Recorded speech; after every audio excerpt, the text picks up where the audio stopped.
Gloire à Dieu. Alléluia. Et quelqu'un dise gloire à Dieu. Dis encore gloire à Dieu. Amen, amen, amen. Dieu est bon, n'est-ce pas? Il est glorieux, n'est-ce pas?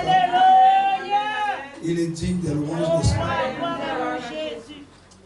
Ce matin, nous voulons donner gloire à Dieu. Nous allons continuer à donner gloire à Dieu. Et je t'invite à ouvrir ta Bible. Tu prends ta Bible et tu te tiens sur tes pieds pour honorer la parole. Et après, nous allons nous asseoir. Corinthiens 7, verset 1. Excusez-moi. La Bible dit, je relis, ayant donc de telles promesses, bien-aimés, purifions-nous de toute souillure de la chair et de l'esprit, en achevant notre sanctification dans la crainte de Dieu. Amen. Amen. Genèse 35, verset 2. Genèse 35, verset 2. Jacob dit à sa maison et à tous ceux qui étaient avec lui, ôtez les dieux étrangers qui sont au milieu de vous, purifiez-vous et changez des vêtements. Nous nous lèverons et nous monterons à Bethel, la maison des pains. Là, je dresserai un autel au Dieu qui m'a exaucé dans les jours de ma détresse et qui a été avec moi pendant les voyages. Oh my God. Amen. Que j'ai fait. Amen. Ferme la Bible. Garde-la dans tes mains. Nous allons prier. Éternel Dieu de gloire, nous bénissons ton nom aujourd'hui. Nous sanctifions ton nom. Car tu es digne, toi seul, d'être élevé. Toi seul est digne de recevoir l'adoration. Toi seul est digne de recevoir la gloire. Amen. Nous bénissons ton nom aujourd'hui, Adonai. Dans le nom de Jésus-Christ, ton Fils qui a donné sa vie pour nous, qui est mort à la croix pour nous, Seigneur. Aujourd'hui, Seigneur, nous venons à toi. Nous venons nous dépouiller de tout vêtement sale, afin de ne pas manquer ta gloire. Seigneur, là où tu vois quelque chose qui ne serait pas ta gloire, laisse que ta parole qui est l'eau de vie nous purifie ce matin. Jésus, tu as prié toi-même, tu as dit, je me sanctifie moi-même. Tu n'avais pas besoin de cela, mais tu l'as fait. Alors laisse que cette parole nous sanctifie ce matin. Laisse que ta parole nous amène dans ces lieux que tu as préparés d'avance pour nous. Seigneur, aujourd'hui, nous voulons, Seigneur, en tant que ton peuple, donner gloire à ton nom. Papa éternel, mon Dieu, que toute la gloire te revienne. Que ta parole, que la connaissance de la vérité amène la délivrance, la liberté, la restauration dans nos vies. Car c'est ce que tu déclares dans Jean 8, verset 32. Tu connaîtras la vérité te rendra libre. Je déclare cette parole ce matin. Une parole de vérité qui libère, qui délivre, qui restaure, qui guérit, qui affranchit au nom de Jésus-Christ de Wadewa. Rekabra Sotorobo Shaya. Dis Amen à cette parole. Celui qui dit Amen reçoit cette parole. Alléluia. Nous pouvons nous asseoir. Alléluia. Ah!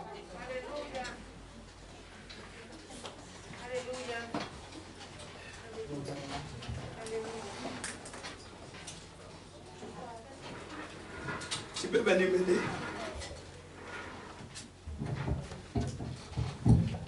Donne ça à maman.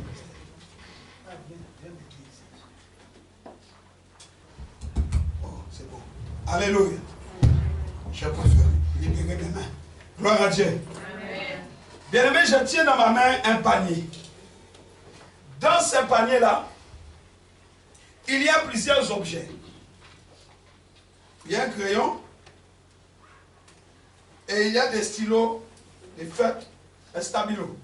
Ces choses sont de plusieurs natures et de plusieurs couleurs. Alléluia. Amen. Si j'ai besoin d'un crayon, je ne vais pas prendre un stylo. Je vais prendre le crayon. Parce que c'est le crayon que j'ai besoin. J'ai besoin de ce crayon, donc je le prends dans le lot. Mais ce crayon est extirpé des autres objets qui figurent dans ce panier. Je prends le crayon en l'enlevant des autres objets. Ainsi, Dieu nous met à part. Dieu nous prend parmi les autres et il nous met à part pour lui. Alléluia. Amen. Il nous retire des autres. Même si les autres sont de même nature que nous, ils ne nous ressemblent pas. Parce que dès l'instant que Dieu met la main sur toi, il fait de toi un être à part. Amen. Le crayon sort du lot. Il est à part. Donc je dépose les autres. Le crayon a quitté le lot. Maintenant, le crayon a quitté le lot. Si je dois l'utiliser, est-ce que je peux? Est-ce que je peux? Est-ce que je peux? Non. Je ne peux pas. Pourquoi je ne peux pas? Parce que le crayon ne remplit pas les conditions pour libérer l'encre, la mine. Donc je dois faire quoi? Je dois tailler le crayon. Ainsi, lorsque Dieu nous prend, il nous met à part, il nous enlève de certaines catégories, parce que Dieu, c'est lui qui choisit. Il nous prend, il nous met à part, mais il ne peut pas nous utiliser dans l'état brutal. Il ne peut pas nous utiliser à l'état brut. Il faut qu'il nous taille. Il faut qu'il nous émonde. Il faut qu'il nous rende conformes à ses pensées, conformes à sa volonté. Est-ce que vous êtes là? L'église, est-ce que vous êtes là? Amen. Il faut qu'il nous taille. Amen. Donc, lorsqu'il nous taille, cela fait mal. Demandez au crayon. Il te tourne dans les tailles crayons et ça enlève des morceaux de chair. Ça fait mal. Mais nous ne pouvons pas être utilisés par Dieu si nous ne sommes pas brisés, taillés et mondés afin que nous soyons conformes à sa volonté. Et lorsque nous sommes taillés, nous devenons aiguisés, pointus. Parce que c'est le fer qui aiguise les fers. Et lorsque nous devenons aiguisés, nous devenons dangereux pour le diable. Amen. Essaie de faire ça, tu vas voir. Nous devenons dangereux pour l'ennemi. Alléluia. Amen. Ce n'est que lorsque nous sommes taillés, aiguisés, que nous pouvons libérer l'encre. Mais l'encre est à l'intérieur de nous. Le Saint-Esprit, autrement dit, ce n'est pas le jour que tu reçois le Saint-Esprit que tu es forcément prêt. Amen. Dieu va te faire passer par une période de formation. Amen. Une période où tu seras aiguisé, brisé, taillé. Jusqu'à ce que tu parviennes au format dont il veut. Amen. Et ce brisement fait mal. Et nous échouons parce que nous n'avons pas appris à accepter comment Dieu nous brise. Amen. Il ne va pas nous briser comme nous voulons, mais comme lui, il a décidé. Amen. Alléluia. C'est pourquoi, ce matin, j'aimerais parler et j'aimerais nous inviter au travers de ce message à défaire des nœuds que l'ennemi, le diable, a fait dans nos vies. L'ennemi met des nœuds. Il met ses nœuds malgré nous. Et les temps ont passé, on ne s'est pas rendu compte de ces nœuds. Parce qu'on s'est habitué avec ces nœuds. Et ces nœuds sont devenus tellement évidents qu'on ne s'est même pas soucié de cela. Mais nous allons voir quels sont ces nœuds et comment s'en défaire. Que quelqu'un dise la sanctification. La sanctification, mes amis, C'est la clé pour être dans la volonté de Dieu. Amen. Je répète, la sanctification, c'est la clé pour être dans la volonté de Dieu. Alléluia. 1 Thessaloniciens 4. Allons lire cela. 1 Thessaloniciens chapitre 4. Que Dieu soit glorifié. Amen. La Bible nous dit, 1 Thessaloniciens 4, au verset 3. Ce que Dieu veut. Est-ce que nous lisons ensemble? Ce que Dieu veut. C'est qui est-ce qui veut? Dieu. Ce que Dieu veut, c'est votre sanctification. C'est que vous vous absteniez de l'impudicité. C'est que chacun de vous sache posséder son corps dans la sainteté et l'honnêteté, sans vous livrer à une convoitise passionnée, comme font les païens qui ne connaissent pas Dieu. Alléluia. Amen. Dieu veut notre sanctification. On ne peut pas suivre Dieu sans connaître ce lieu. Dis à ton voisin, tu dois connaître ce lieu. Dis-toi à toi-même, je dois connaître ce lieu. Nous ne pouvons pas suivre Dieu sans connaître ce lieu. Alléluia. Amen. Allons dans Zacharie. Zacharie, chapitre 3.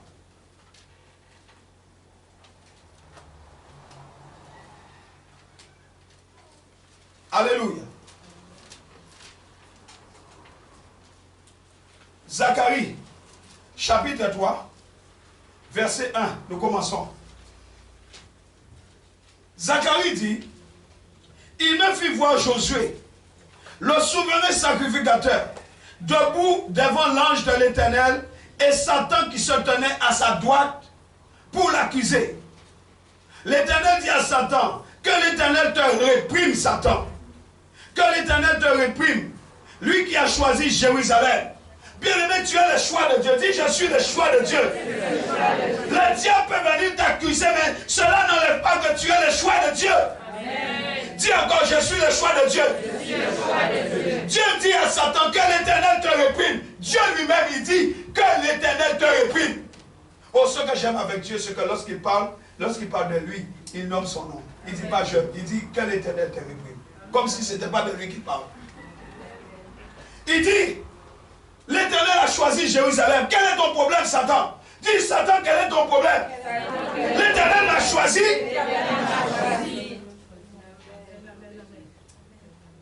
Lui qui a choisi Jérusalem, n'est-ce pas là un tison arraché du feu? Bien-aimé, nous sommes un tison arraché du feu.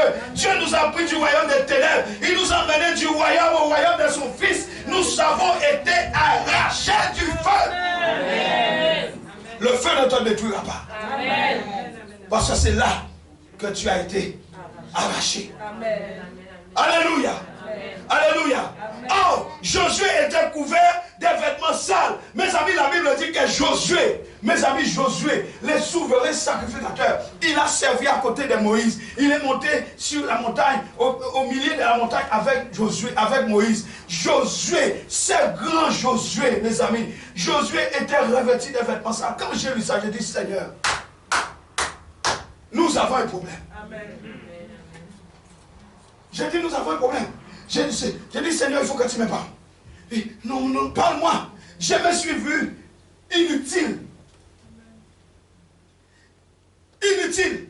J'ai dit, Seigneur, mais comment je vais aller prêcher ta parole? Je ne vaux rien. Comment je peux me tenir devant ta sainteté, oh Dieu?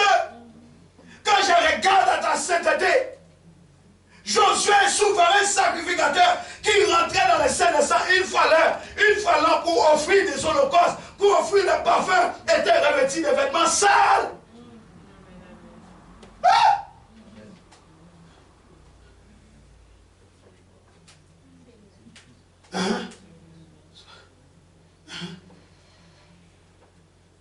Mais ce que j'aime avec Dieu, nous n'avons pas de patience, c'est nous, hein?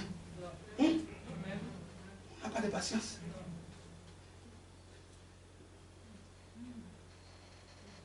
Il se tenait debout devant l'ange de l'Éternel. Satan là pour l'accuser. L'ange prend la parole, dit à ceux qui étaient devant lui, ne le tuez pas, ne le condamnez pas, mais enlevez-lui les vêtements sales. Les gens peuvent pointer le doigt sur toi. Tu as fait ceci, tu as fait cela.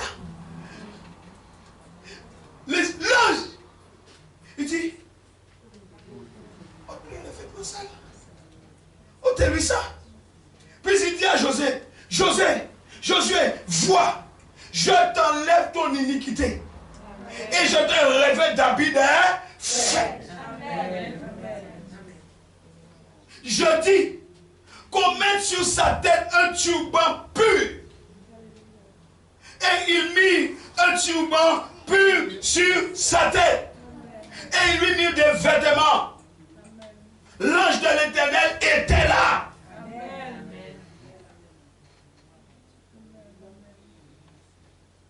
La Bible dit que l'ange de l'Éternel va faire à Josué cette déclaration. Ainsi parle l'Éternel des armées. Si tu marches dans mes voies et si tu observes mes ordres, tu jugeras ma maison et tu garderas mes parvis et je te donnerai libre accès parmi ceux qui sont ici. Quel est ce Dieu? Quel est ce Dieu qui ne regarde pas au passé? Alléluia. Quel est ce Dieu qui ne juge pas? Amen. Quel est ce Dieu qui est tellement rempli d'amour, qui est capable de ne pas regarder aux iniquités, mais qui est capable de prendre une personne avec un passé mauvais pour lui donner une mission dans sa maison? Quel est ce Dieu? Je n'ai jamais vu ça. Je n'ai jamais vu ça. Il lui donne une mission. Et il dit, écoute donc, Josué. Et il l'appelle, non pas souverain sacrificateur déchu. Il le rétablit dans sa fonction. Souverain sacrificateur Josué. Toi et tes compagnons qui sont assis devant moi, car ce sont des hommes qui serviront de signes. Voici, je ferai venir mon serviteur, le germe. Amen. Alléluia. Amen. Mes amis, nous devons l'aimer. Alléluia. Amen. Alléluia. Amen. Allons dans Ésaïe 6. Ésaïe. Quel est ce Dieu-là? Ésaïe 6. Ésaïe chapitre 6. L'année de la mort du roi Osias, je vis le Seigneur assis sur un trône très élevé. Et les pans de sa robe remplissaient le temple. Des séraphins se tenaient au-dessus de lui. Ils avaient chacun 6 ailes, 2 dont ils se couvraient la face. Même les séraphins ne regardaient pas. Ils avaient des ailes pour se couvrir la face. 2 dont ils se couvraient les pieds, 2 dont ils se servaient pour voler, mes amis. Ils criaient l'un à l'autre et disaient, Saint, Saint, Saint. Quelqu'un m'entend? Saint, Saint, Saint est l'Éternel des armées. Toute la terre est pleine de sa gloire. La Bible dit, les portes furent ébranlées dans la sainteté de Dieu, dans leur fondement par la voix qui retentissait. Et la maison se remplit de fumée. La gloire de Dieu était là. Amen.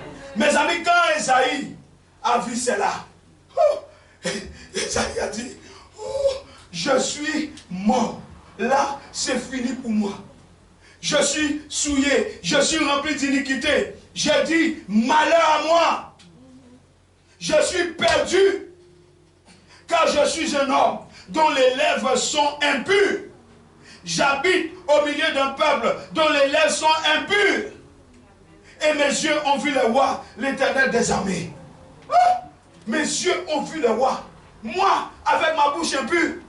Moi, avec mes lèvres impures. Mes yeux ont vu le roi. C'est fini pour moi.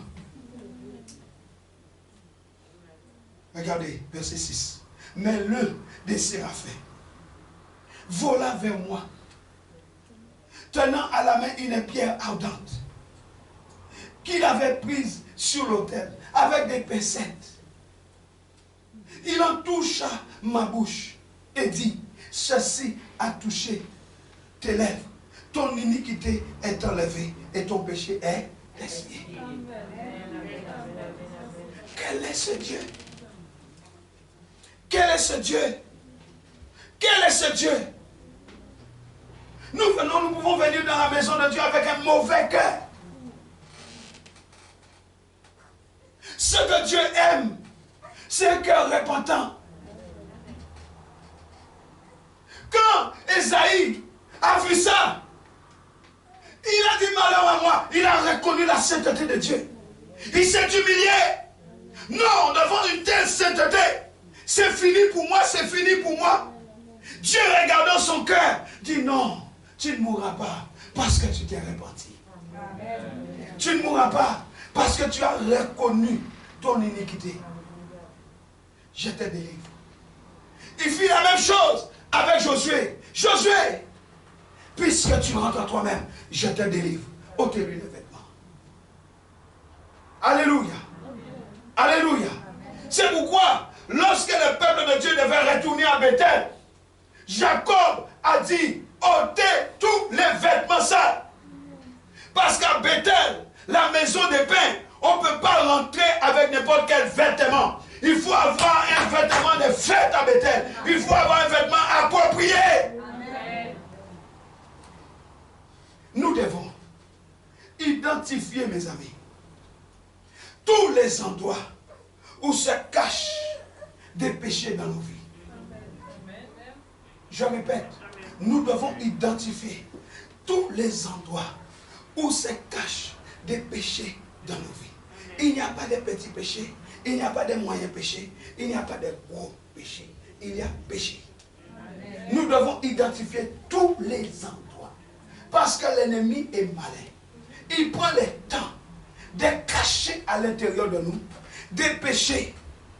Et ces péchés deviennent des substances qui vont nous détruire plus tard. Parce que nous pensons que c'est un détail. Un jour de nos vies, nous pouvons insulter quelqu'un. Mais nous disons, ah, j'avais raison. Et on ne se rend pas compte de ça. Et l'ennemi l'a pris, il l'a mis dans un petit coin et il attend tranquillement. Mais toi, tu as oublié. 10 ans après, tu as oublié. 20 ans après, tu as oublié ce que tu avais dit. Mais c'est là, attendant tranquillement, tous les mépris, les insultes, toutes ces choses que nous avons laissé sortir de nos bouches, ou même les actes que nous avons posés. Mais pour nous, c'est négligeable. Parce que nous avons catégorisé un certain nombre de péchés qui sont gros et d'autres qui sont, de toute façon, à 95%, c'est bon, la majorité l'emporte. Et les tout petits là, on l'a oublié. Mais c'est les petits là qui va devenir gros. Josué avait oublié. Esaïe avait oublié. Alléluia. Et le diable prend son temps pour cacher ses péchés dans nos vies. Tout péché caché, non confessé, nous place en captivité. Vous m'entendez, Église? Église, tout péché non confessé nous met automatiquement en captivité. Les Israélites étaient de retour en captivité à cause de leur persistance, à cause de leur impénitence dans leurs péchés graves. La terre promise était en ruine et le temple était détruit. Ils avaient réalisé l'ampleur de leurs péchés. Dieu, le Dieu 3 fois saint, comment pouvait-il utiliser? Comment pouvait-il les utiliser afin de rétablir leur adoration de manière appropriée? Comment? La question, c'est, Dieu peut-il encore utiliser quelqu'un avec un mauvais passé? Peut-être que tu dis, ah, j'ai fait trop de choses pour que Dieu m'utilise. Qui t'a dit ça? Qui t'a dit ça? notre conscience nous tourmente quand nous agissons mal, afin de mettre notre vie, afin de nous pousser à mettre notre vie en ordre. Pour que nous puissions commencer à servir Dieu. Et cela par l'Esprit de Dieu en nous. Alléluia. Amen. Le Saint-Esprit nous reconnaît coupables. Mais Satan, lui aussi, il amasse un tas d'accusations contre nous. Regardez, il était debout juste là, accusant Josué. Il amasse, et il te plombe. Et les arguments qu'il possède sont des bons arguments. Amen. Il ne vient pas avec des mauvais arguments parce qu'il sait qu'il est le père du mensonge. Il collectionne des bons arguments. Amen. Parce que ce sont des choses qu'il a mis cachées en toi depuis longtemps.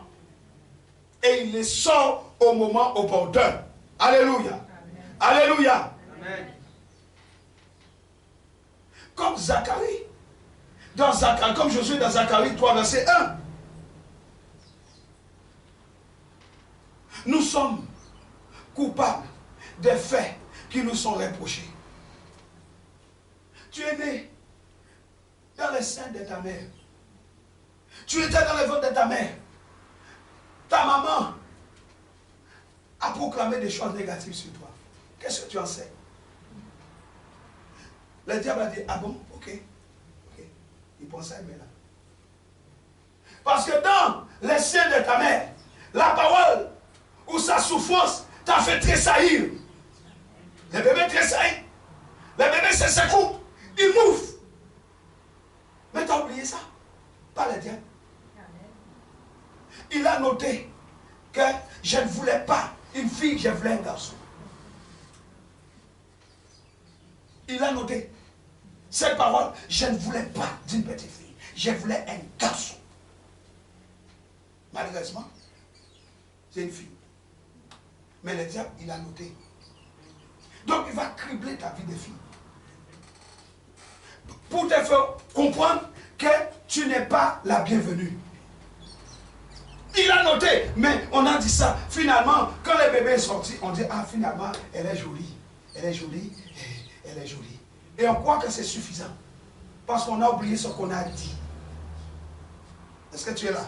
Amen. Est-ce que tu es là? Amen. Ces souverains sacrificateurs essayaient d'accomplir ses fonctions devant le Seigneur, mais il était vêtu de vêtements sales. C'est ainsi que le bébé peut grandir, la fille peut grandir, servir Dieu, venir à la chorale, venir dans l'intercession, mais le vêtement est sale parce qu'à l'intérieur d'elle se trouve caché un petit îlot qui s'appelle rejet.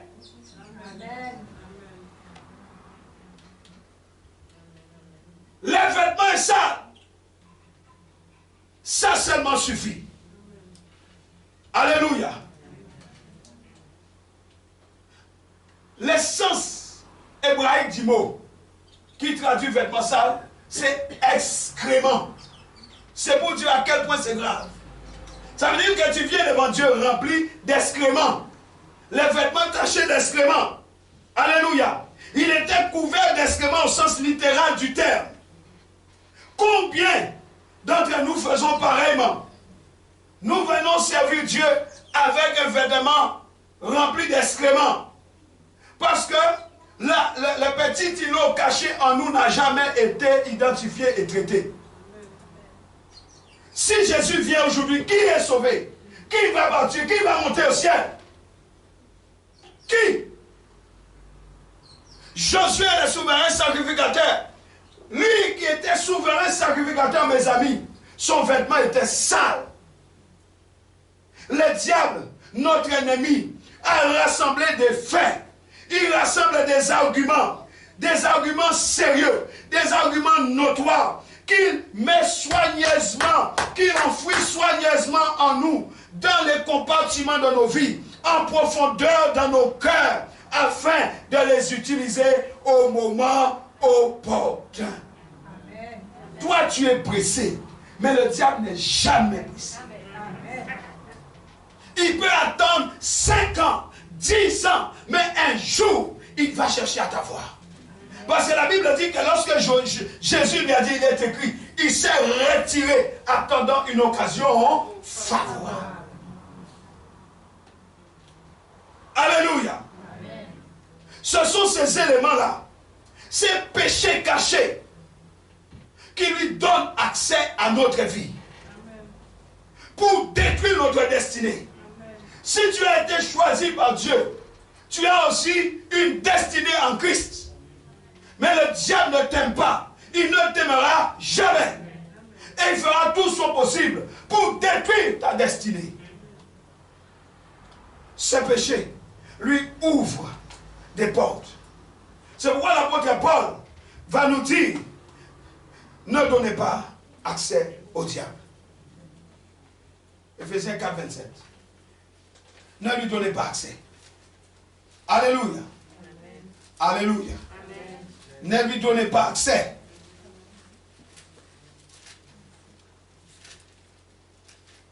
Il dit ne donnez pas accès au diable. Parce qu'il sait que c'est grave. Éphésiens 4, 27 nous dit, ne donnez pas accès au diable. Dans Jacques 4, verset 7, il dit, soumettez-vous à Dieu, résistez au diable, et il fuira loin de vous. Alléluia. Alléluia. Amen. Vous entendez? Amen. 1 Pierre 5, verset 6. 1 Pierre 5, verset 6. Humiliez-vous donc sous la puissante main de Dieu, afin qu'il vous élève au temps convenable. Tomber n'est pas un problème, mais rester au sol est un problème. Est-ce que quelqu'un est avec moi? J'ai dit tomber n'est pas un problème. Non pas qu'on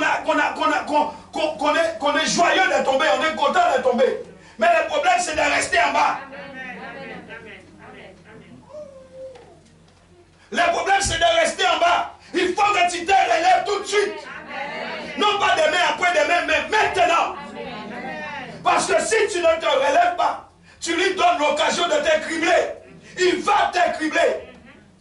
Nous nous humilions. C'est pourquoi la Bible dit ne laissez pas le soleil se coucher. Combien laisse le soleil se coucher?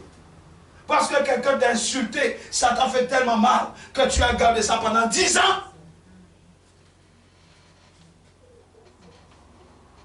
Oh, il m'a blessé. Ah, elle m'a blessé. Et tu vis avec ça. Ça te nourrit. Ça te nourrit. Ça te nourrit. Regarde ta vie. Durant tout ce temps-là, ta vie ne vaut rien. Parce que tu as nourri le diable. Alléluia. Humilions-nous sous la main puissante de l'Éternel. Soumettez-vous à Dieu et résistez. Il n'y a pas de résistance sans soumission. Il n'y a pas d'amen. Amen. Oh my God. Que quelqu'un dise gloire à Dieu. Gloire à Dieu. Dis encore gloire à Dieu. Gloire à Dieu. Bien-aimés, nous disons gloire à Dieu. Car la vision concernant le sacrificateur Josué ne s'est pas arrêtée. Amen. La vision ne s'est pas arrêtée aux vêtements sales. Dis avec moi, Seigneur, Seigneur, merci. Merci. Parce que tu ne t'es pas arrêté à mes vêtements sales. Parce que si tu t'étais arrêté aux vêtements sales, qui subsisterait devant toi aujourd'hui? Qui parmi nous ne pêche pas? Hein? Nous péchons tous d'une manière ou d'une autre. Mais si Dieu regardait à nos vêtements, qui serait sauvé? Moi qui vous parle, je dis Seigneur, à partir d'aujourd'hui, moi-même je suis inutile. J'aimerais que ma vision encore change des gens. Change ma vision des gens. Change ma manière de voir encore. Aide-moi à aimer plus. Parce que des fois, on peut se sentir à l'abri. Que celui qui sait quoi faire, qu'on garde. On peut, moi, je suis archibishop, je suis évêque, je suis.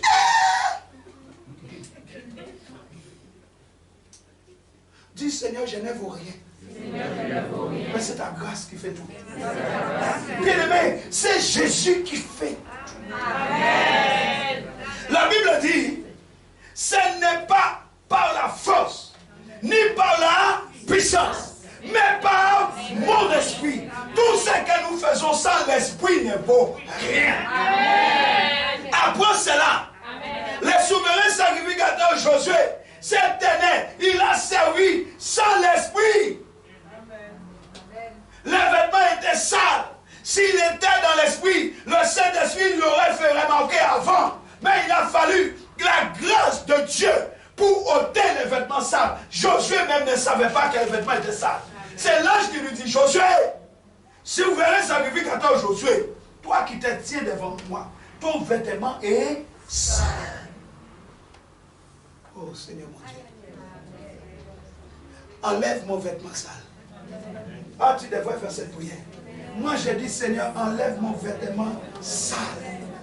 Je ne veux pas te servir, ni continuer à te servir avec un vêtement sale. S'il te plaît, enlève tout vêtement sale de ma vie. Change mon vêtement. Je ne veux pas. Je ne veux pas. Alléluia. Alléluia. La révélation montre que Dieu purifie les pécheurs à cause de sa grâce. C'est Dieu qui rend digne de servir. Je vois beaucoup de gens, ils sont autoproclamés. Ils décident eux-mêmes qu'ils sont dignes. Ils décident eux-mêmes qu'à partir d'aujourd'hui, je suis pasteur, je suis apôtre, je suis prophète, je suis prophétesse. Ils se rendent dignes eux-mêmes. Bien-aimé, souverain sacrificateur Josué, c'était un homme choisi par Dieu. Son vêtement était sale. C'est la grâce de Dieu. Dis, c'est la grâce. Dis encore, c'est la grâce de Dieu. Alléluia. Alléluia. C'est la grâce qui rend digne de servir Dieu. C'est pourquoi Paul pouvait affirmer, il pouvait affirmer dans 1 Corinthiens 15, verset 10, la grâce de Dieu n'a pas été vaine. L'apôtre Paul dit, la grâce de Dieu dans ma vie n'a pas été vaine. Dieu lui dit, ma grâce te suffit. L'apôtre Paul avait le charme, il avait un démon qui le souffletait pour ne pas tomber dans l'orgueil. Il enlève. Il dit, Seigneur, enlève ce démon en moi. Dieu dit, Paul, ma grâce te suffit. Ne me parle plus de cette histoire. Tu vois, tu peux prier au nom de Jésus. Les gens te regardent. Ils disent, ah, il a un démon. Ah, elle a un démon. Ah, elle a un démon de ceci, démon de cela. Mais qui te dit, tu ne sais pas ce que Dieu peut faire avec la personne. C'est pas ton problème. L'apôtre Paul guérissait les malades. Il prenait les foulards, il délivrait les captifs. Il a libéré les gens. Mais il avait un démon. Hey! Il a prié lui-même. Seigneur, enlève cela 3 fois. Dieu dit, ma grâce te suffit. Oh bien-aimé, il est temps que l'église se mette sous la grâce. Amen. Revenons sous la grâce. Il reste très peu de temps. Nous sommes à la fin de la grâce, mais tu n'as jamais joui de la grâce parce que tu fais tout avec la chair. Revenons dans la grâce, remettons-nous dans la grâce. Arrêtons de nous sous-estimer, de nous sous-estimer, de nous surestimer. Soyons simplement simples. Soyons simplement simples. Seigneur, je suis un pécheur. Je ne suis pas digne. Vous croyez que je suis digne de me tenir là? Qui est digne? Je ne suis pas digne de me tenir là. Mais c'est la grâce de Dieu. Vous êtes digne de vous asseoir là. C'est la grâce de Dieu. Donc nous ne pouvons pas nous juger les uns les autres. Parce que nous avons hérité de la même grâce.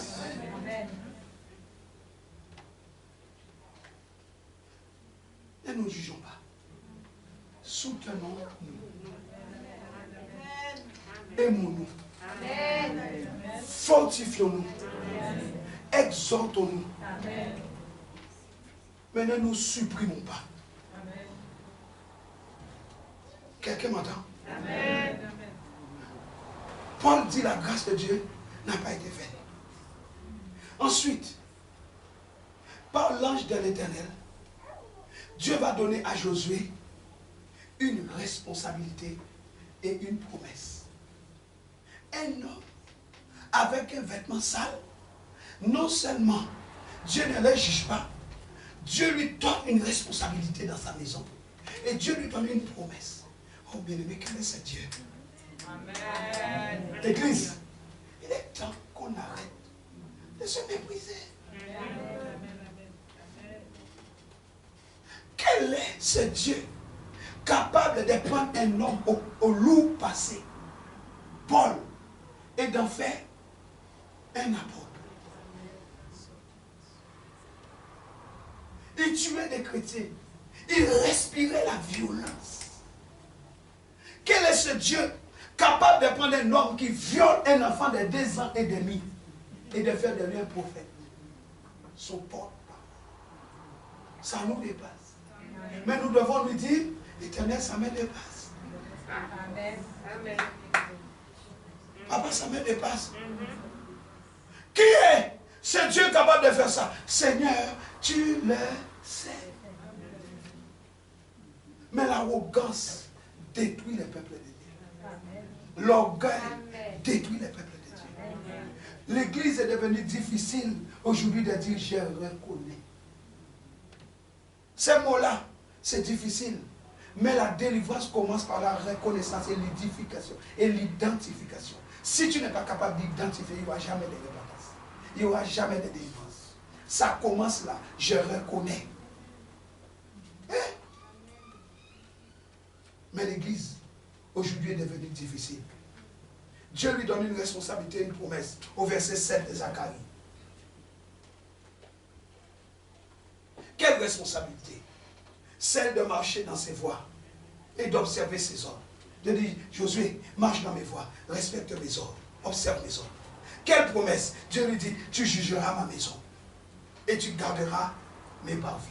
Josué, c'est toi. Malgré tout, c'est toi que j'ai choisi.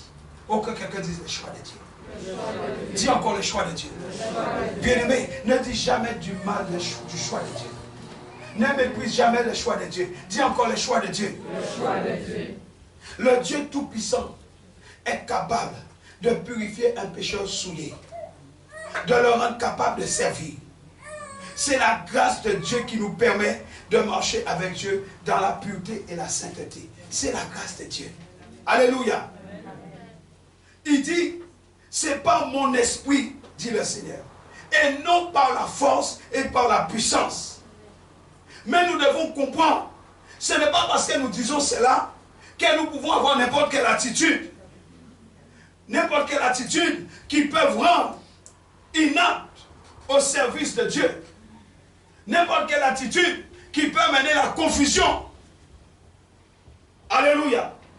N'importe quelle attitude qui peut bloquer le service, la confession, le pardon, la repentance, le renoncement. Dieu est un Dieu des principes. Alléluia. Amen. Dieu est un Dieu des principes. Lisons Hébreux 12, 14. Hébreux chapitre 12, verset 14. Il dit quoi? Recherchez la paix avec tous et la sanctification. Et il dit sans laquelle personne, dis avec moi personne, ne verra le Seigneur. La sanctification sans laquelle personne ne verra le Seigneur. Et pourtant, Jésus avait dit dans Jean 16, verset 16, que vous ne me verrez plus, mais vous me verrez, parce que je m'en vais au Père. Il dit vous me verrez. Il avait dit dans Jean 16, 16. Et nous retrouvons dans Hébreux, sans la sanctification, nul ne verra le Seigneur. Donc ce n'est pas parce que Jésus dit vous me verrez, que si nous ne faisons pas ce qu'il faut pour les voir, nous le verrons. Que quelqu'un dise nos attitudes. Hébreux 12, verset 2. Regardons, le verset 2 debout. La Bible dit, ayant les regards sur Jésus, le chef et le consommateur de la foi, qui en vue de la joie qui lui était réservée, a souffert la croix, méprisé l'ignominie et s'est assis à la droite du trône de Dieu. Jésus est assis où? À la droite du trône de Dieu. Jésus a prié dans Jean 17, il a dit, Père, je me sanctifie moi-même. Moi-même. Bien-aimés, nous devons changer et veiller à notre conduite pour plaire à Dieu. 1 Thessaloniciens 4, versets 1 à 8. Que quelqu'un dise gloire à Dieu. Nous avons lu ce passage où il est écrit ce que Dieu veut, verset 3, c'est votre sanctification. Dieu veut notre sanctification. La Bible dit ce que Dieu veut, ce n'est pas un homme qui le veut, c'est Dieu qui le veut. C'est une exigence de Dieu. La sanctification est une exigence de Dieu le Père. La parole de Dieu est la seule puissance capable de libérer. Est-ce que vous êtes avec moi? Jean 8, 32. Vous connaîtrez la vérité qui est la parole.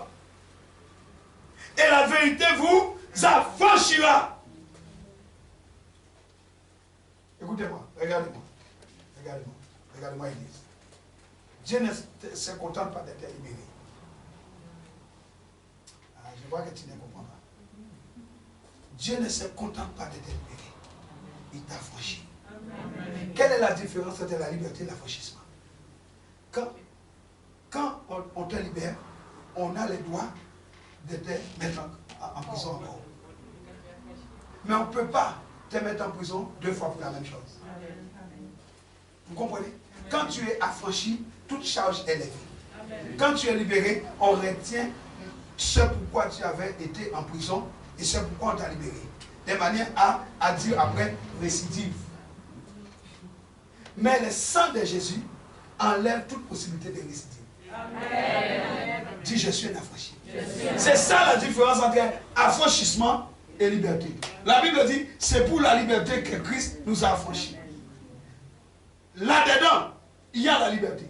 Mais si on te libère seulement, on se réserve le droit de te remettre en prison.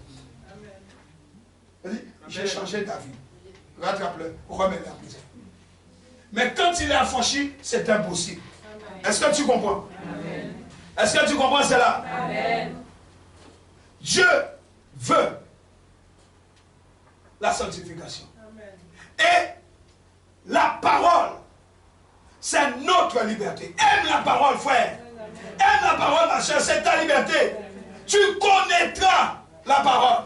La parole, c'est la vérité. Tu connaîtras la vérité et la vérité vous affranchira. C'est le Saint-Esprit qui nous enseigne la parole de vérité. Amen. La vérité est la vie. La parole, c'est la vie. Celui qui reçoit la parole reçoit la vie. Celui qui reçoit la vérité reçoit aussi le Christ. Amen. Jésus dit, je suis le chemin, la vérité et la vie. Et il dit, nul ne vient au Père que par moi. Jean 16, verset 3. Nul ne peut aller au Père sans passer par moi. Car c'est moi le chemin, c'est moi la vérité, c'est moi la vie. Celui qui a reçu Jésus a reçu la vie. Celui qui a reçu Jésus a reçu la vérité, il a reçu la parole, il a reçu le chemin, il a reçu tout ça. C'est un package. Et il dit, les consolateurs que mon Père a envoyés, il ne parlera pas de lui-même. Si quelqu'un vient te décrire le Saint-Esprit, dis-lui, mon frère, écoute-moi. Merci, au revoir. Dis-lui au revoir vite. Parce que le Saint-Esprit ne parle pas de lui. Amen. Donc si j'ai vu le Saint-Esprit, il avait une robe blanche, et j'ai vu le Saint-Esprit.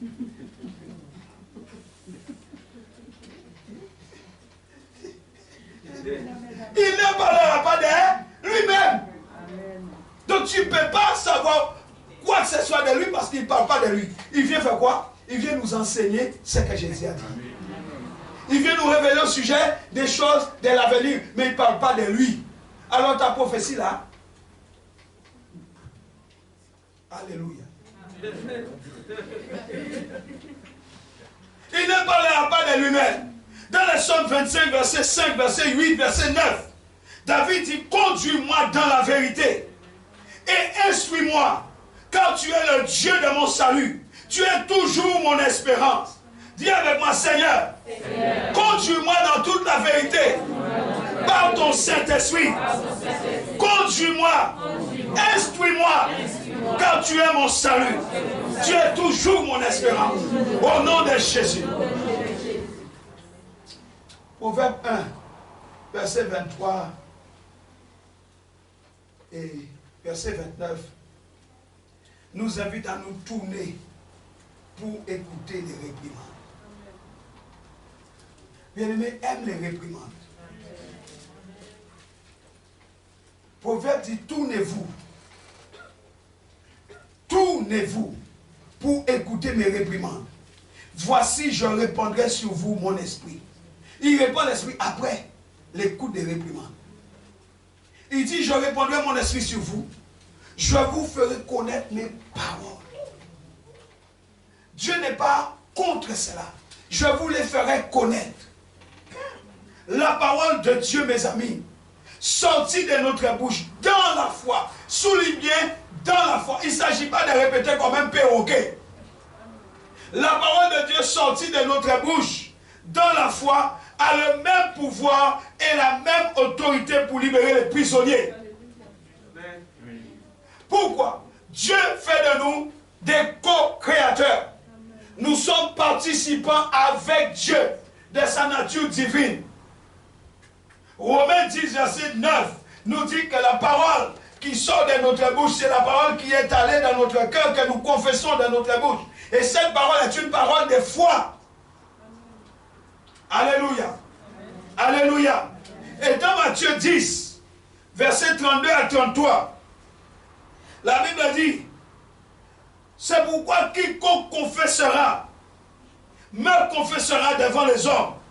Je leur confesserai aussi devant mon Père, qui est dans les cieux. Quiconque n'est pas honte de confesser le Seigneur Jésus, quel que soit le lieu dans lequel tu te trouves, quel que soit le lieu dans lequel tu peux être, confesse le Seigneur Jésus. Je déclare que Jésus-Christ est Seigneur. Je déclare que Jésus-Christ est mon Sauveur. C'est ça la confession. Confesser, c'est dire comme. Confesser le Seigneur Jésus, c'est dire comme lui. La Bible dit, soyez les imitateurs de Christ. Alléluia. Alléluia. Amen. Et il dit encore dans Luc 12, verset 8, qu'il nous confessera devant les anges. Allons lire 1 Jean 4, verset 2 et 3. 1 Jean 4, verset 2 et 3. Reconnaissez à ceci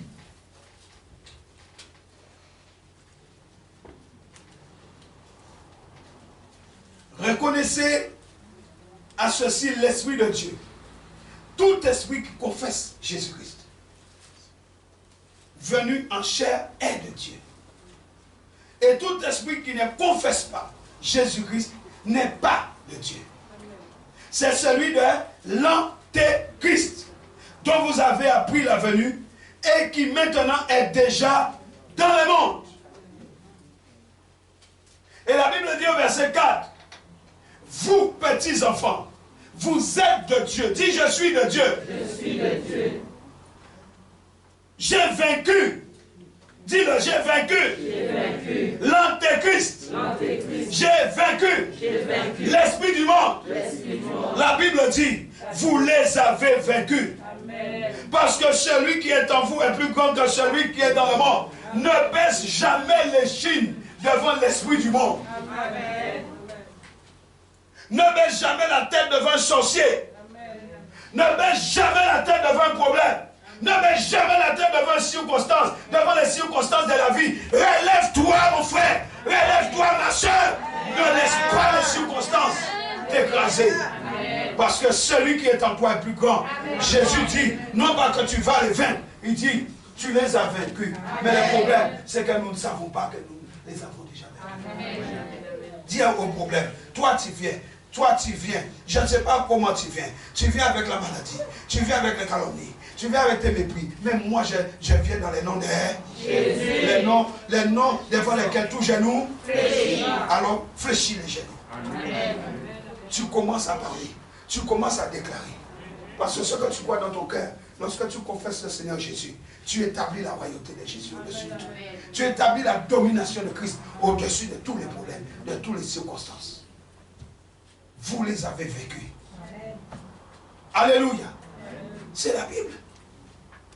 Il faut qu'on arrête de parler nos paroles. Il faut que tu apprennes à dire il est écrit.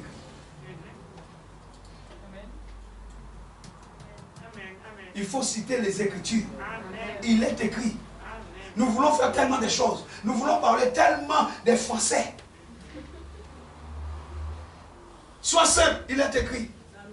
Il est écrit. Jésus a parlé la parole.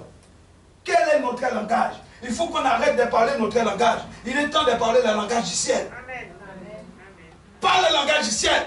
Il est écrit. Il est encore écrit. Il sera toujours écrit. Parce que toutes choses passeront, mais mes paroles demeureront éternellement. Les tiens ne peuvent pas effacer la parole de Dieu. Bombarde-le avec la parole. Il n'y a pas d'amen. Bombarde-le avec il est écrit, il est écrit, il est écrit, il est écrit, il sera encore écrit. Il sera toujours écrit.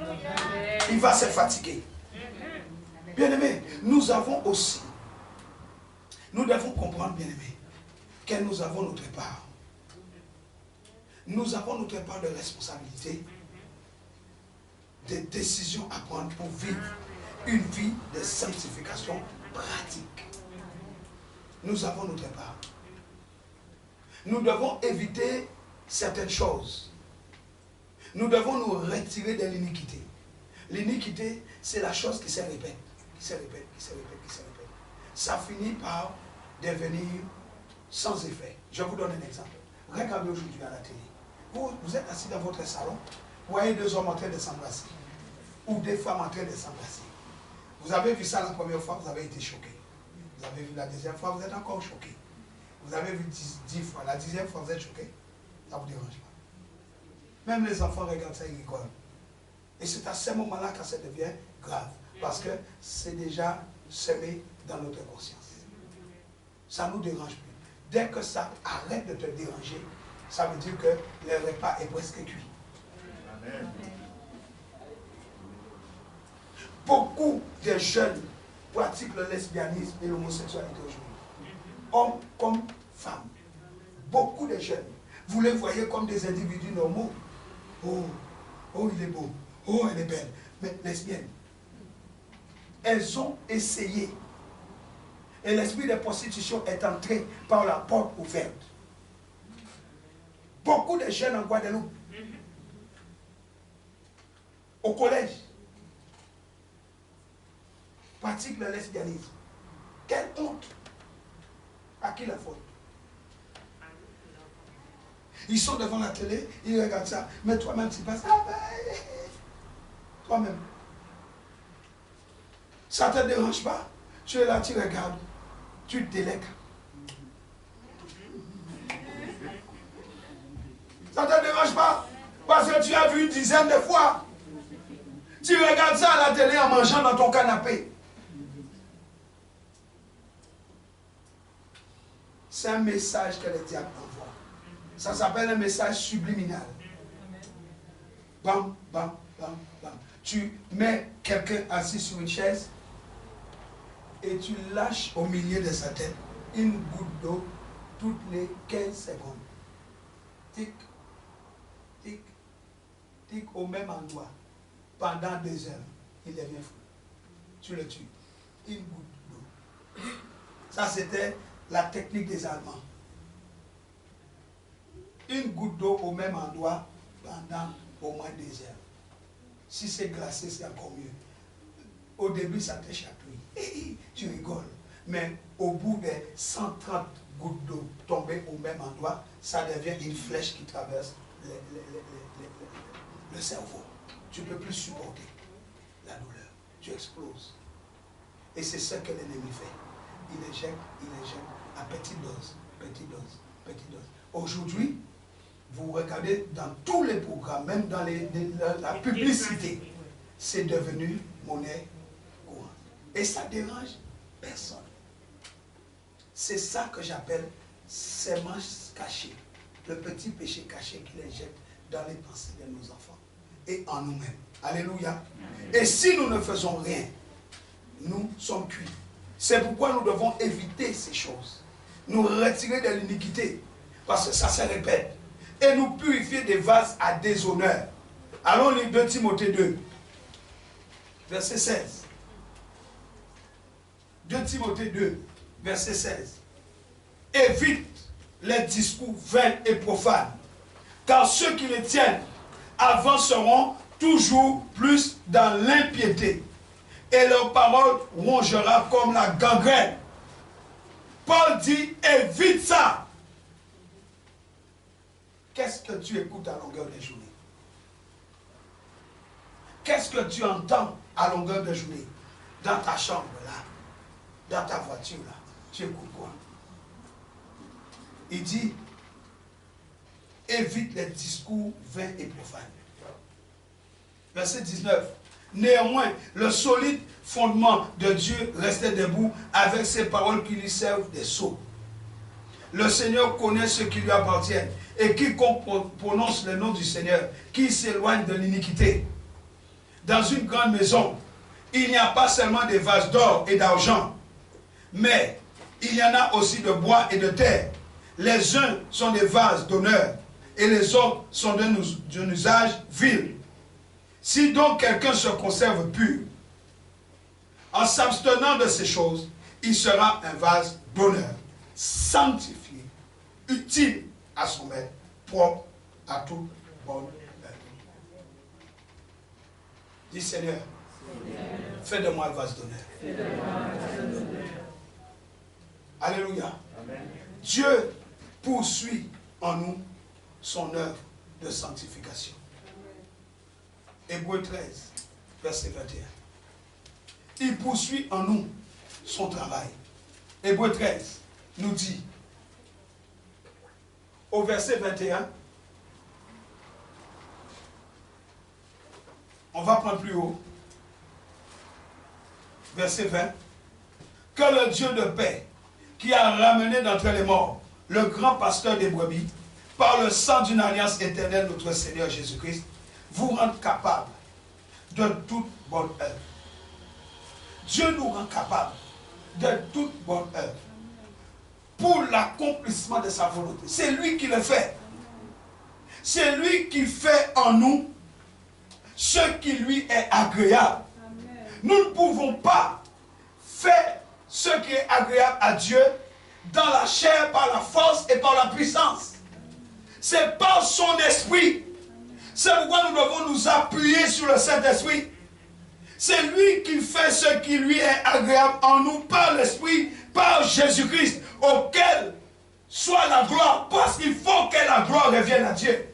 Si ce que nous faisons dans la chair, avec notre propre force, avec nos sens, avec nos sentiments, pouvait être agréable à Dieu, Dieu n'est pas glorifié parce que c'est le même homme qui a fait. Il faut que ce soit par l'Esprit, parce que l'Esprit glorifie Jésus. Jésus glorifie Dieu. Et Dieu est glorifié dans le Père, le Fils et le Saint-Esprit. Alléluia. Amen. Alléluia. Amen. Et il faut que ce soit pour sa gloire, pour des siècles et des siècles. Amen. Pas pour un jour, des siècles et des siècles. Amen. Vous comprenez cela?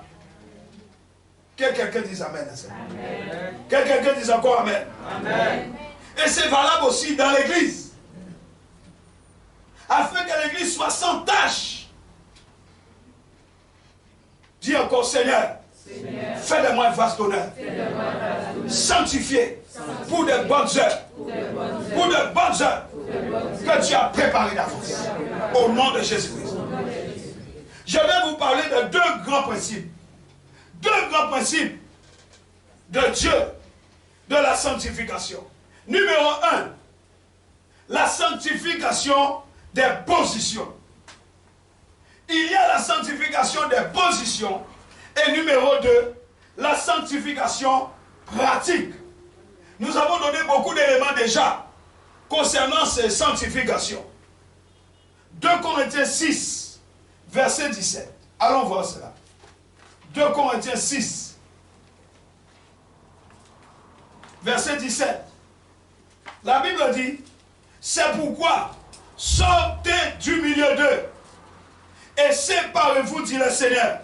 Ne touchez pas à ce qui est impur et je vous accueillerai. Est-ce que nous pouvons lire ce passage ensemble? 1, 2, 3. C'est pourquoi sortez du milieu d'eux et séparez-vous, dit le Seigneur. Ne touchez pas à ce qui est impur et je vous accueillerai. Verset 18. Je serai pour vous un père et vous serez pour moi des fils et des filles, dit le Seigneur, les tout-puissants. Qui a parlé? Les tout-puissants. Maintenant, suivez-moi s'il vous plaît. Je vous ai dit que la sanctification consiste à mettre à part. Donc, on met à part quelque chose qu'on veut consacrer. On peut sanctifier une chose comme on peut sanctifier quelqu'un. On peut sanctifier sa maison, sa voiture, ses finances. Comme on peut sanctifier son enfant, soi-même, sanctifier quelqu'un. Donc, il y a une dimension où Dieu nous a mis à part.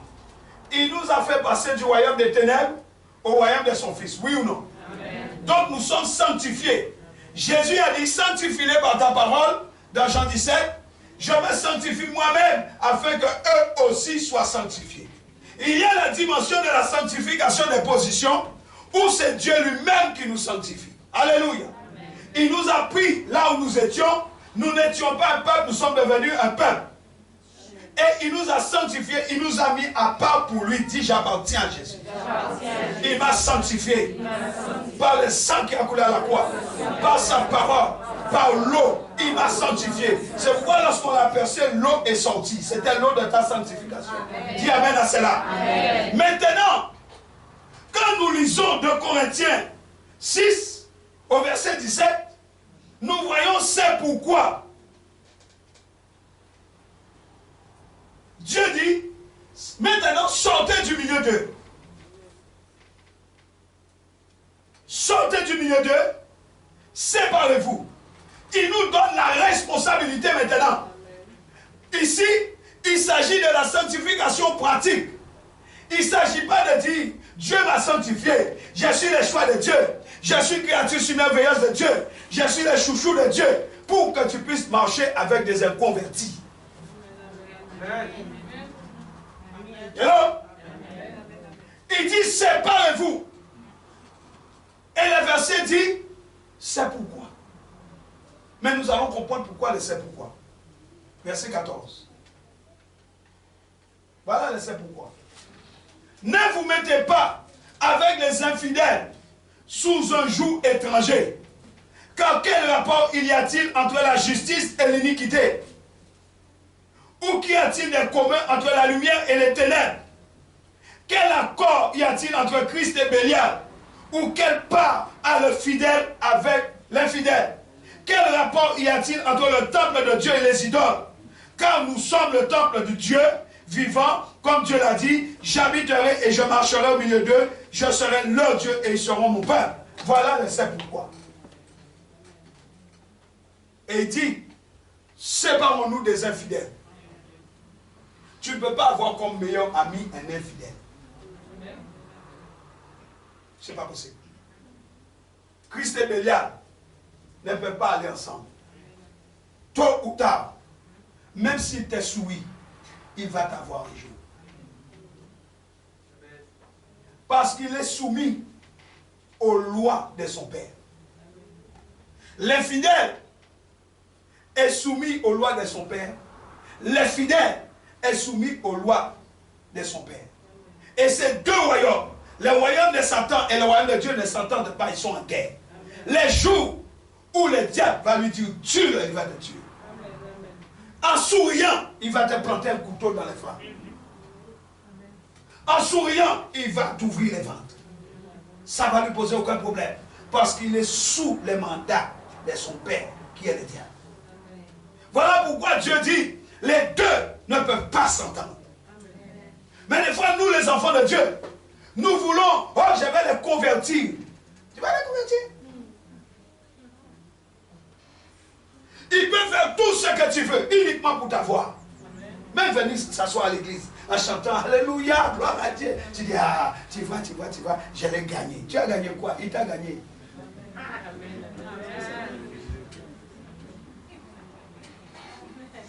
Tout esprit qui ne confesse pas le nom de Christ n'est pas l'esprit de Christ.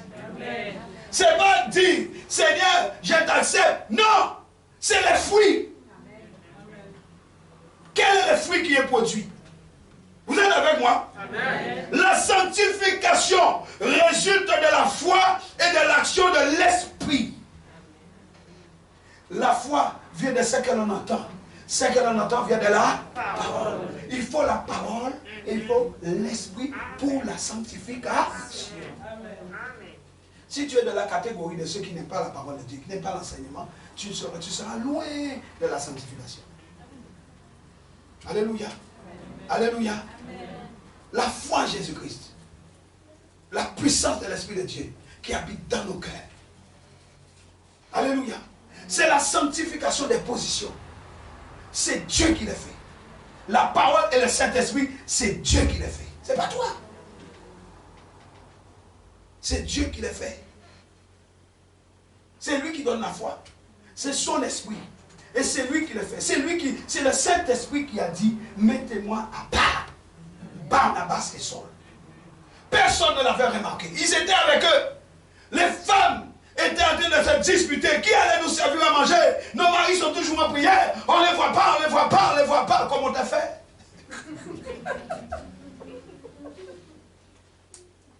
Et ils ont prié. Le Saint-Esprit a dit, Saul et Barnabas, retirez-les de l'eau. Amenez-les à moi. Le Saint-Esprit a mis à part. C'est le Saint-Esprit qui met à part. Ils ont enlevé-les de l'eau. Non, ces deux-là ne vont pas servir à manger. Mettez-les ici. Ils vont me servir moi. Retirez-les de l'eau pour le service auquel je les ai appelés. Et vous connaissez Paul. Alléluia. Mettez-les à part pour moi. C'est la sanctification de position. C'est Dieu lui-même qui met à part le croyant pour lui-même. Il décide. Et c'est ce que Dieu a fait. Il nous a mis à part pour lui-même. Oui ou non? Dis merci Jésus. Merci Jésus. De m'avoir mis à part pour toi-même. C'est la sanctification des positions. Chacun ici ayant accepté Jésus, marchant avec Jésus, s'étant engagé avec Jésus, vous avez été sanctifiés. Amen. Ça c'est votre sanctification des positions. Ne l'oubliez pas. Dis, j'ai une sanctification des positions.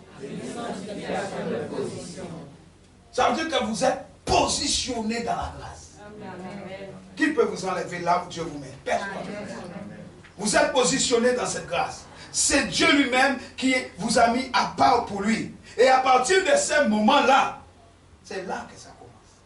La responsabilité de chaque croyant est engagée pour qu'il se sépare pour Dieu. C'est toi qui dois te séparer de ceux qui ne connaissent pas Dieu. Tu dois les gagner, mais tu ne peux pas être avec eux. Ils ne peuvent pas être tes meilleurs amis. J'ai entendu des chrétiens dire que les païens sont meilleurs que les chrétiens. Et n'insulte pas la croix, s'il te plaît.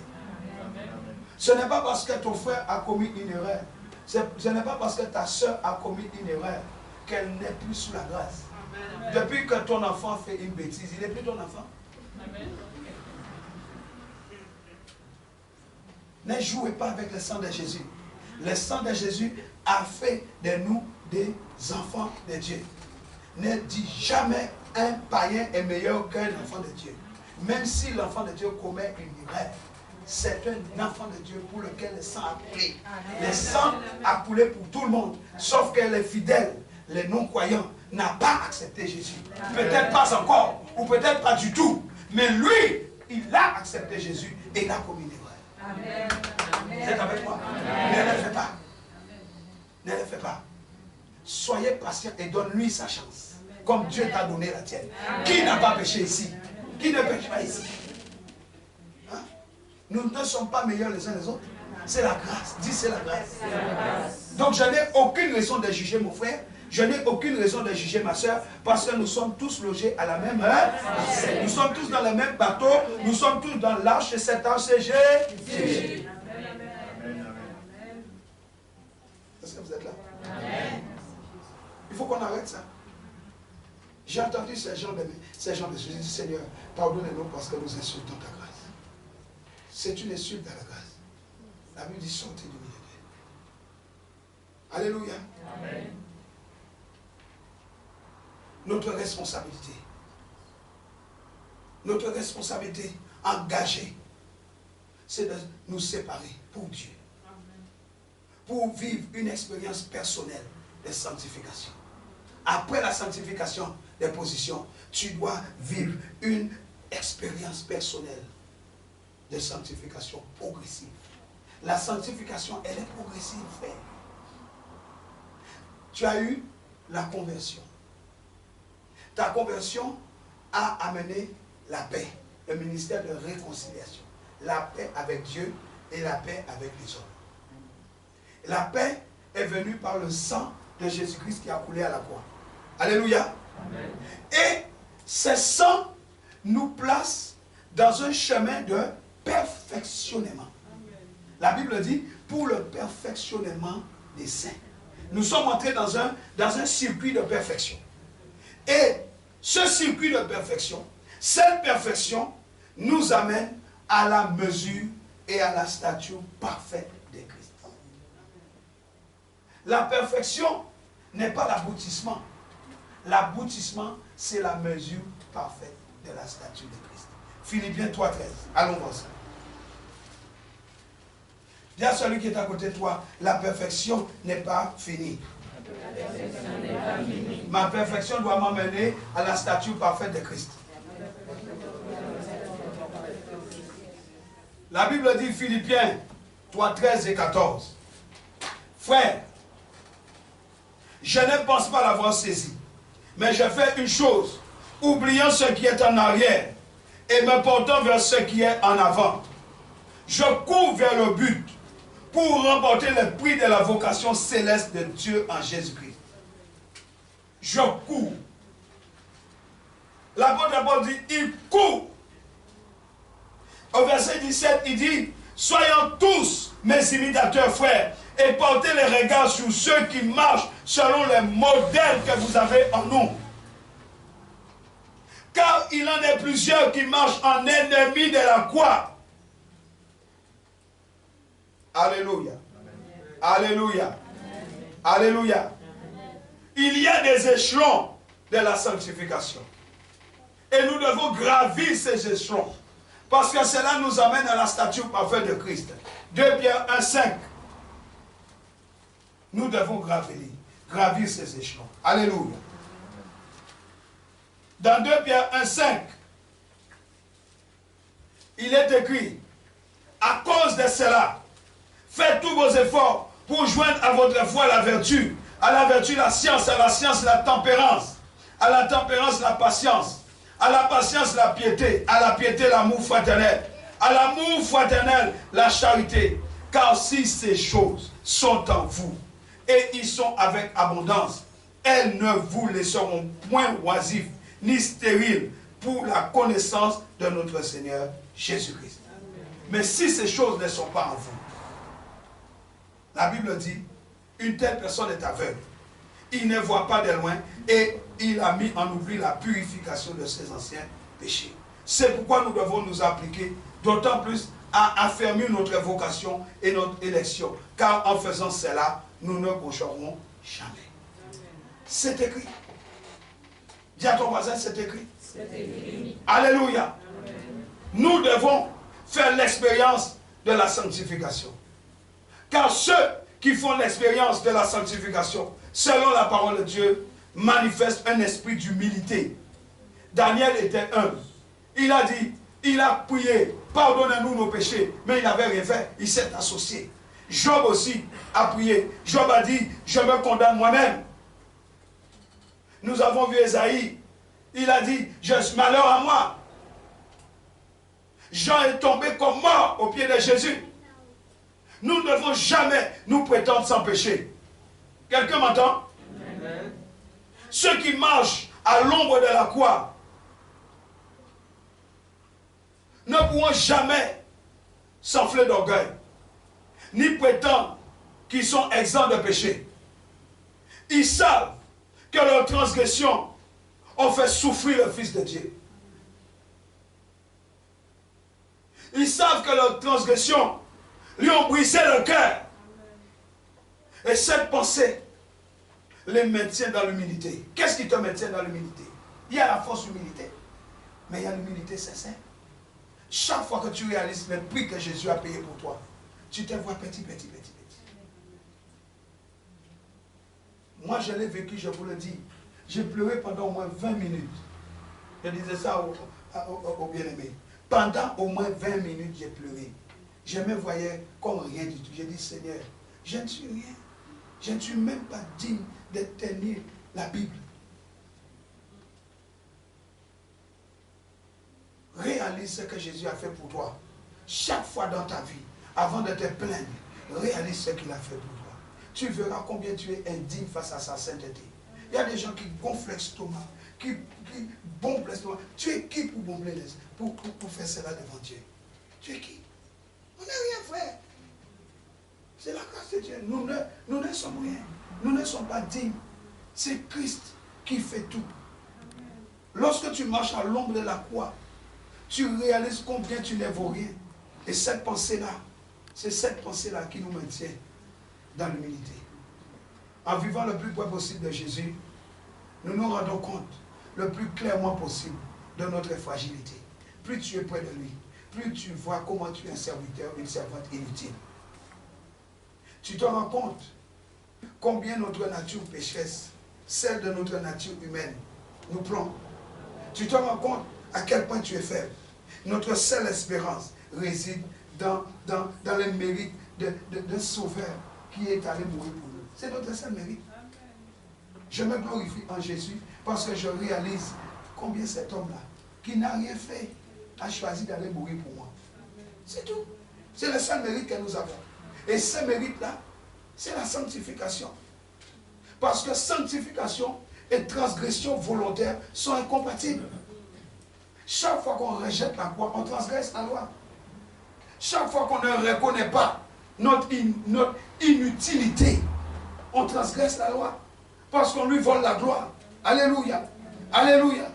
Celui qui se dit sans péché est éloigné de la véritable sanctification. Nous avons besoin de la grâce.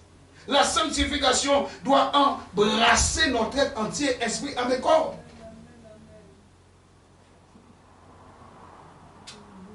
C'est pourquoi nous ne pouvons pas faire ces choses sans lui. La sanctification qui n'engendre pas la rénonciation complète aux ambitions, aux satisfactions coupables ne vaut rien. On veut tellement réussir qu'on est prêt à tuer n'importe qui. Je suis prêt à marcher sur toi. Je suis prêt à t'éliminer parce que je vais arriver à tout prix. Ce genre de sanctification ne vaut rien. Ce sont les mêmes personnes que vous voyez à l'église qui lèvent la main comme ça devant Dieu. Mais ils sont remplis d'ambitions négatives, d'ambitions néfastes, d'ambition de tuer les gens, de marcher sur les gens, de les écraser.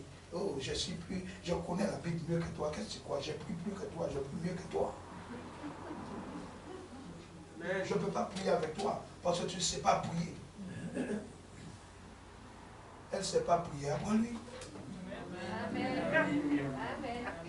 Apprends-lui. Assieds-toi.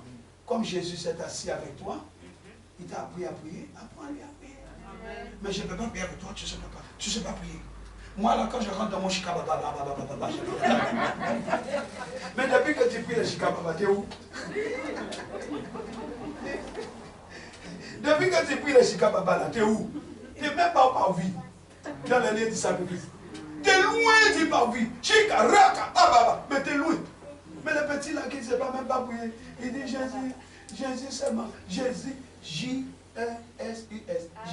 Jésus le prend dans ses bras. Mais toi là avec ton shikababa, t'es où? Tu tournes en haut, ta vie n'a pas évolué. Bien-aimés, c'est pourquoi l'apôtre Paul dit, vous qui devriez être des maîtres, vous êtes encore au lait. Parce qu'on croit que l'évangile c'est prêcher. L'évangile c'est pas prêcher la parole. L'évangile c'est vivre. J'ai vu. J'ai vu sur ma route. J'avais tombé, mais je me relève. J'ai continué. Quand Israël est entré dans la mer Rouge, Israël a commencé à se plaindre. Dieu a dit, c'est quoi ce bruit? Moïse, dis à mon peuple, avancez. Dieu a interdit à Israël de rester là. Il dit, Pharaon arrive, Pharaon arrive. Dieu dit, avancez. Mettez un pied devant l'autre. Sortez de cet état. Si vous êtes dans un état et que vous restez là à pleurnicher, à pleurer, vous allez mourir.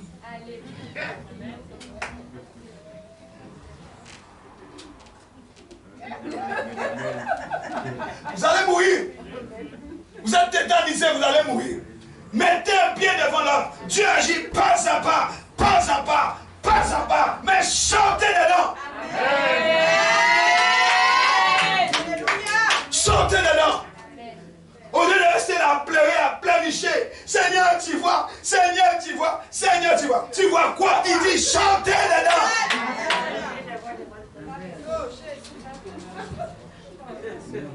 La sanctification qui n'engendre pas la rénonciation complète aux ambitions et aux satisfactions coupables ne vaut rien.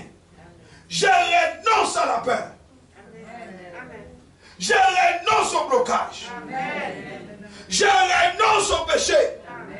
Je renonce à la maladie. Je renonce aux circonstances. Je renonce à l'échec. Faillite financière ou pas, je m'en fous. Je renonce et moi j'avance. Un jour, la situation changera. Ah oui, mon Dieu n'est pas Dieu alors.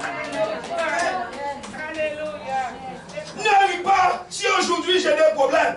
Dis à ton voisin, ne ris pas si aujourd'hui ma situation est difficile. Parce que demain, tu vas glorifier Dieu quand il va voir ce qu'il a fait dans ma vie.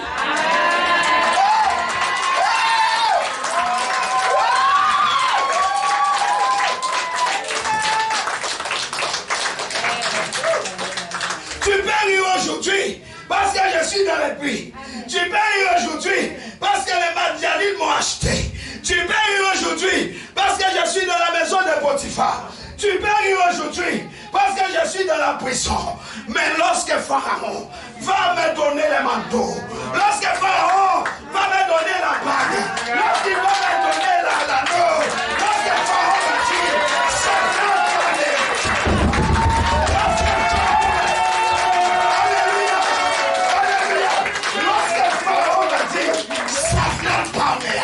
tu vas venir, tu vas tomber, j'ai faim de manger. Hey, parce qu'ils se sont agenouillés devant Joseph. Et ils ont crié, ça n'a pas rien. L'homme par qui la délivrance est arrivée. Ne regardez pas qui se moque de vous. Laissez-les. Ne regardez pas qui parle mal de vous. Laissez-les. Dis seulement ça va pas venir. Et un jour, ça va venir. Ça va venir. Ils viendront chercher à manger. Parce que c'est toi qui es là. La clé est dans bébé. La clé de la nourriture, la clé de la famille, la clé de la délivrance, c'est un qui est là. C'est pourquoi, bien aimé, n'aime pas le monde. Le monde ne recherche pas la sanctification. Le monde vit les plaisirs des sens. Le monde vit la convoitise de la chair et l'orgueil de la vie. C'est ce que Jacques nous dit. C'est ce que la Bible nous dit. L'amour du monde est inimitié contre Dieu. 1 Jean 2,15, c'est écrit. Jacques 4,4, c'est écrit. L'amour du monde, c'est l'esprit du monde. L'esprit du monde, c'est un esprit mauvais. L'amour du monde est inimitié contre Dieu. Alléluia. Alléluia. Au verset 16 et 17 de 1 Jean 2, Il est écrit car tout ce qui est dans le monde, la convoitise de la chair, la convoitise des yeux, l'orgueil de la vie, ne vient point du Père. Ça ne vient pas de Dieu. Dis Seigneur, garde-moi de la convoitise de la chair. Garde-moi de la convoitise des yeux. Garde-moi de l'orgueil de la vie. Car cela ne vient pas de toi, mais cela vient du monde. C'est l'esprit du monde. Je renonce à l'esprit du monde. Bien-aimé, le monde et tout ce qui le caractérise est sous l'influence de Satan, le diable. Vous m'entendez? Regardez-moi. Regardez-moi. Mets ta main ici, sur ton cœur. Dis, je suis sous l'influence du ciel. Le royaume de Dieu. Je ne suis pas du monde. Je me décroche de toute influence du monde. Je suis sous l'influence du royaume de Dieu. Je suis un ambassadeur. Je renonce à toute influence satanique de ce monde au nom de Jésus. Dis Amen à ça. Satan gouverne le monde avec ses agents. Le principal objectif du diable, c'est de nous empêcher d'adorer le seul vrai Dieu. Il bloque ton adoration, t'es foutu. Il veut bloquer notre adoration parce qu'il veut l'adoration pour lui. Alléluia. Il veut nous détourner du plan du salut de Dieu. Et pour ce faire, il sème la confusion au sein du peuple de Dieu. C'est pourquoi tu vois des messages bizarres. Et les gens regardent beaucoup de choses sur Internet, mais ils ont du mal à faire les tri. Il y a beaucoup de choses qui circulent sur Internet. Mais comment faire le tri? Parce que, rappelez-vous de cette parabole-là, où il est écrit qu'il sème pendant la nuit l'ivraie. L'ivraie ressemble jusqu'à un certain moment au blé. Il mélange. Il y a un évangile de mélange aujourd'hui, où on n'enseigne pas la vérité aux enfants de Dieu. Si la sanctification est importante, c'est la sanctification qui nous empêchera de rater l'enlèvement. Mais on ne va pas te l'enseigner. Pourquoi? Parce que le diable le sait, il va tout faire pour semer la confusion. Et il va mettre l'accent, tu dis, oh, mais tu es déjà sauvé. Tu es déjà sauvé parce que tu as la sanctification de position. Tu n'as rien à faire. Et puis toi, tu dis, ok, alléluia, je suis sanctifié, je suis sanctifié. Et tu ne vas pas t'occuper de ces choses. Et tu ne vas pas rechercher dans ta vie où se trouvent les petits péchés cachés qui vont te plomber. Alléluia. L'esprit du monde agit dans ces temps de la fin. C'est un esprit d'antéchrist, c'est l'esprit de la confusion. Satan utilise beaucoup de stratégies. Frère, ne t'infie pas à tes sens, ma soeur. Il utilise l'orgueil de la vie. Il utilise la convoitise des yeux, la convoitise de la chair. Je vous ai cité des exemples à la télé, sur WhatsApp, quel que soit là où vous allez, dans les affiches publicitaires, partout. On n'allait jamais voir des films à moins de 16 ans et plus à passer en plein midi. Aujourd'hui, vous voyez ces choses. Moins de 12 ans, 16 ans et plus, 13 ans et plus, vous voyez ça passer. Et puis les enfants regardent la télé, pouf, ils tombent dessus. Comme par hasard, paf, ils tombent dessus. Vous êtes devant votre écran d'ordinateur, vous voyez une image qui, des femmes nues devant toi, boum, comme ça. Même des fois sur le téléphone. L'orgueil de la vie. La convoitise des cieux. La convoitise de la chair. Je le répète, bien aimé, la sainteté doit nous caractériser. Dis avec moi, la sainteté doit caractériser ma vie. C'est pourquoi la Bible dit, revenez à moi, dit l'Éternel des armées, et je reviendrai à vous. Il dit cela dans Joël 2,12. Revenez à moi, et je reviendrai à vous. Maintenant encore, dit l'Éternel. Il le dit encore. Revenez à moi de tout votre cœur. Joël précise cela. Ce que Zacharie 1,3 disait. Revenez à moi, je vous accueillerai. Joël 2,12 précise de tout votre cœur. C'est de tout votre cœur que vous devez le faire. Pas de votre bouche. Nous devons le faire de tout notre cœur. Alléluia. Amen. Nous avons reçu un saint appel. Tu n'as pas reçu seulement un appel. Ton appel est saint. Alléluia. Amen. C'est pourquoi aussi, nous devons être saints dans toute notre conduite.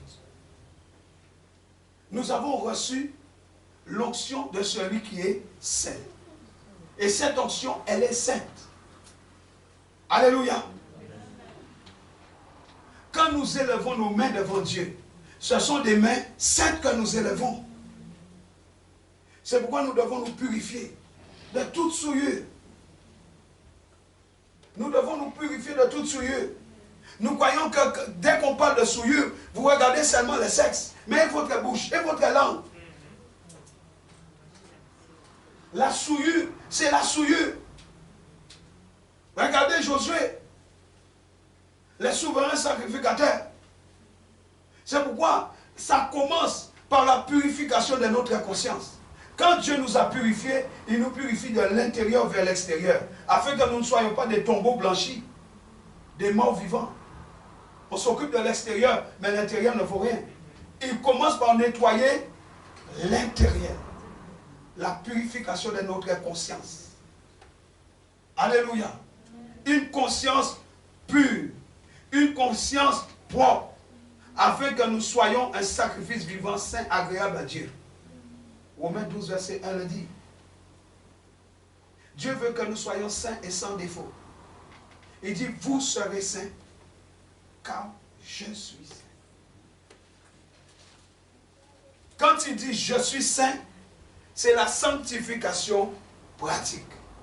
Quand il dit, vous serez, de position, pardon, la sanctification des positions, je suis saint. Et quand il dit, vous serez saint, c'est la sanctification pratique. Dieu nous demande de pratiquer la sanctification. Bien-aimés dans le Seigneur, retiens cela.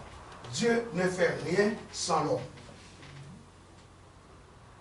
Vous comprenez? Dieu ne fera rien sans nous.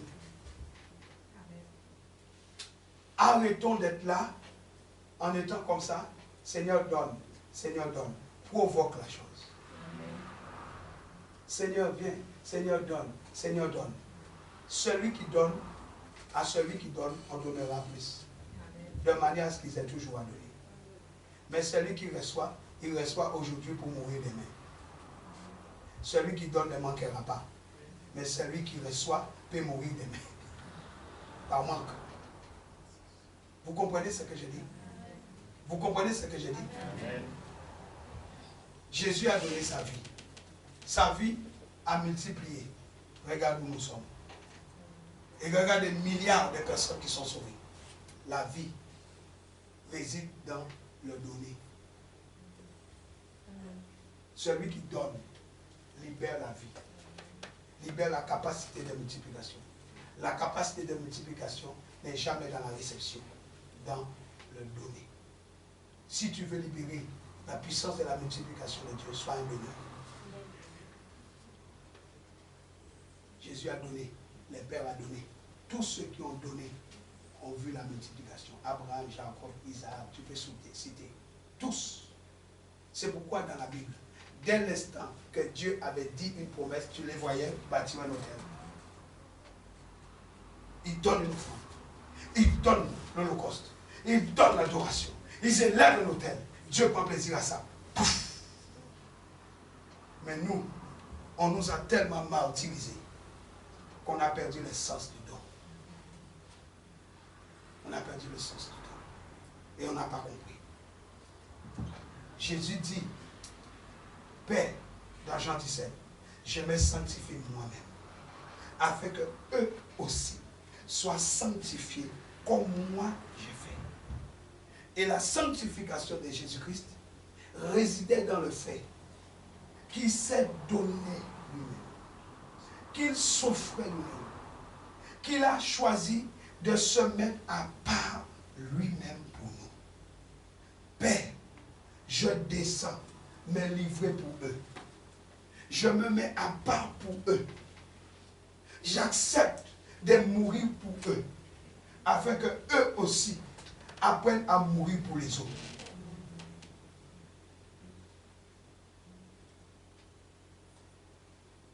afin qu'ils acceptent eux aussi de mourir. Pour combien de personnes tu as déjà accepté de mourir? Pour combien de personnes tu as accepté de mourir? Tu les pousses devant et toi tu te caches.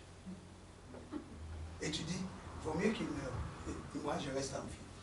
Mais pour combien de personnes acceptes-tu de mourir? Pour combien? Pour combien de personnes acceptes-tu de prendre les coups pour les garder en vie derrière toi? Combien? Pour combien de personnes tu passes devant? Seigneur, si tu dois le tuer, tue-moi d'abord. Combien de fois tu as fait ça? Amen. On dit, Seigneur, bénis-moi. Seigneur, donne-moi ceci. Mais combien de fois tu as prié? Seigneur, si tu dois le tuer, tue-moi d'abord. Amen. Amen. Ça, c'est la prière qu'il faut. Église, la sanctification n'est pas un mot. C'est un style de vie. Jésus s'est sanctifié pour nous parce qu'il a accepté de prendre notre place. De la même manière qu'il a accepté de prendre notre place, nous devons aussi, nous aussi, accepter de prendre la place des autres. Ne jugez pas. Ne portez pas de jugement sur les autres. Ouvrez-vous aux gens pour les sauver. Les gens sont en train de mourir autour de nous. Les gens sont en train de crever autour de nous. Qu'est-ce que nous faisons en tant qu'Église? Ce n'est pas venir là chanter Alléluia, Amen, gloire à Dieu et parler en langue. Non. Qu'est-ce qu'on fait?